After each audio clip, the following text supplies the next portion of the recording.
ভাই। ছোট ভাই কি অবস্থা, কেমন আছো? এই তো ভাই ভালো। কি অবস্থা ছোট ভাই, দাঁড়া রেখছো?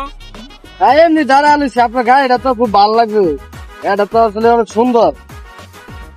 হয় নই, আলহামদুলিল্লাহ ভালোই, মোটামুটি ভালোই চলে। দেখুন তো সবাই ভালোই কয়।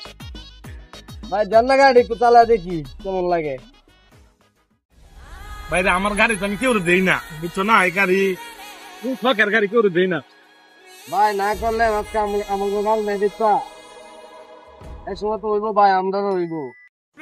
ঠিক আছে, তুমি যখন এত করে কইতাছো নেও, তো ছয় নাও।